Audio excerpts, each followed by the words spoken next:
नमस्कार, मैं ज्योति श्रीवास्तव। आप देख रहे हैं सी न्यूज भारत। खबर तलोद नागरिक कोऑपरेटिव बैंक जो 1971 में शुरू हुआ था ने 2025 में अपने मेंबर्स के लिए भव्य गिफ्ट वितरण समारोह आयोजित किया।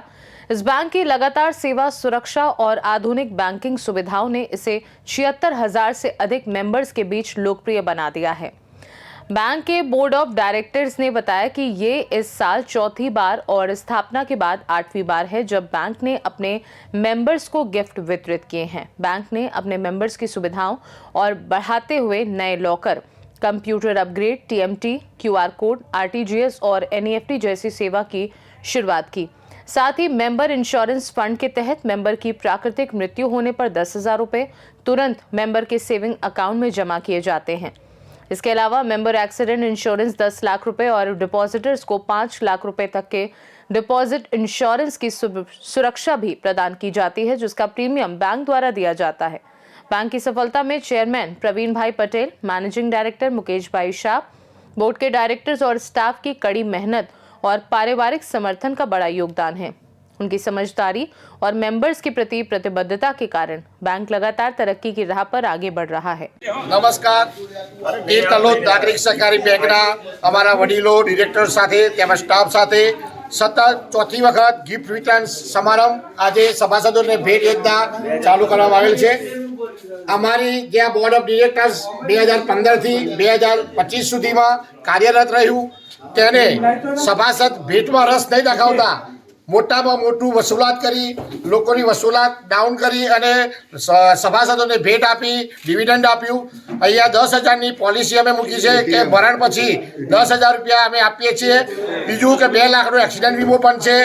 યુપીઆઈ ચાલુ કરવા માટેની આ બોર્ડે શરૂઆત કરી। અમારા જે પણ ચેરમેન ડિરેક્ટર સાહેબો આવ્યા, ખભે ખભા મિલાવીને અન્ય સહકારા બેંકો અથવા તો બીજી કોઈ સંસ્થાઓ કરતાં પણ વડીલોનો સાથ લઈ અને સ્ટાફનો સાથ લઈને બેંકને ઉચ્ચ સપાટી પર અમે પહોંચાડી છે।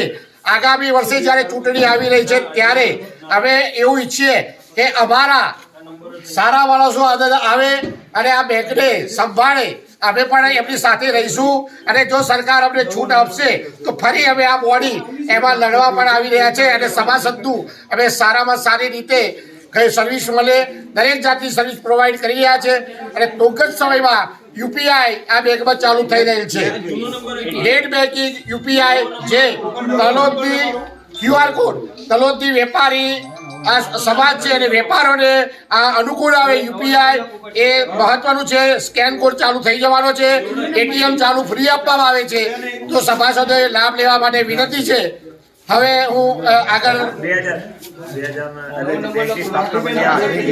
બેંકની સ્થાપના પછી આ બેંકે 8મી વખત ગિફ્ટ આપેલ છે તે ખરેખર બેંકનું સારું કાર્ય જણાવે છે। ભૂતપૂર્વ જે પણ ડિરેક્ટરો ચેરમેન સાહેબો થઈ ગયા તેમણે પણ આ બેંકના ઉત્થાન માટે અને સફળ બને તે માટે કામ કરેલ છે। તે બદલ એ ડિરેક્ટરોએ તો પણ આપણે ખરેખર આભાર માનવો જોઈએ। અમારી આ બોડીમાં જે વડીલો છે એમને એમના યુવાનોને ટ્રેન કર્યા, બેંકનું જ્ઞાન આપ્યું, એવા એ બધા વડીલોને અમે ખરેખર ઘણો આભાર માનીએ છીએ। નમસ્કાર, નાગરિક સહકારી બેંક દ્વારા આજે સભાસદોને ગિફ્ટ આપવાનો અહીં વિતરણનો કાર્યક્રમ રાખેલ છે। જે તલોદ નાગરિક સહકારી બેંક એની સ્થાપના પછી આ નગરની અંદર સતત નાના લોકો અને મોટા વેપારીઓને સતત સહાય આપી અને આ નગરના વિકાસમાં મહત્વનો ફાળો આપ્યો છે। એવી જે તલોદ નાગરિક સહકારી બેંક ઉત્તરોત્તર પ્રગતિ કરી અને સારામાં સારી ડિપોઝિટ અને સારામાં સારું ધિરાણ કરી અને આના સભાસદોનો વિશ્વાસ ઉત્પન્ન કરી અને ખૂબ સારી પ્રગતિ કરી અને એ ગ્રેડની અંદર એમનો નંબર આવી અને ખૂબ સારું કામ કરેલું છે। ધન્યવાદ। તલોદ નાગરિક સહકારી બેંક જે વર્ષોથી કાર્યરત છે તલોદ નગરમાં અને એની ઉત્તરોત્તર સરસ પ્રગતિ થઈ રહેલ છે અને સભાસદોને વખત એમને સરસ મજાની ગિફ્ટ પણ આપી છે। આ વખતે પણ ગિફ્ટનું વિતરણ નાગરિક બેંક તરફથી કરવામાં આવી રહ્યું છે। તમામ ડિરેક્ટરશ્રીઓનો અથાગ પરિશ્રમ અને એમની કાર્યનીતિના કારણે બેંક ઘણી આગળ વધી રહી છે। સભાસદોને એક વીમાનું કવચ પણ નાગરિક બેંક તરફથી આપવામાં આવેલ છે અને જેનો લાભ પણ ઘણા બધા સભાસદોને મળેલ છે અને ભવિષ્યની અંદર પણ બેંકની ઉત્તરોત્તર પ્રગતિ થાય એવી અપેક્ષા રાખીએ છીએ. સ્ટાફની કાર્યરીતિ પણ બહુ સુંદર, સરસ, બહુ સહકારથી સરસ કામગીરી થઈ રહી છે. બેંકનો ખૂબ ખૂબ આભાર માનું છું. साबरकांठा से सी न्यूज संवाददाता दिलीप परमार की रिपोर्ट। देखा जाए तो तलोद नागरिक कोऑपरेटिव बैंक न केवल अपने मेंबर्स को आधुनिक और सुरक्षित बैंकिंग सुविधाएं प्रदान कर रहा है, बल्कि उनके विश्वास और सुरक्षा को सुनिश्चित कर समाज में आर्थिक स्थिरता का योगदान भी दे रहा है। खास रिपोर्ट में फिलहाल के लिए इतना ही। देश दुनिया की बाकी खबरों को जानने के लिए आप देखते रहिए सी न्यूज भारत।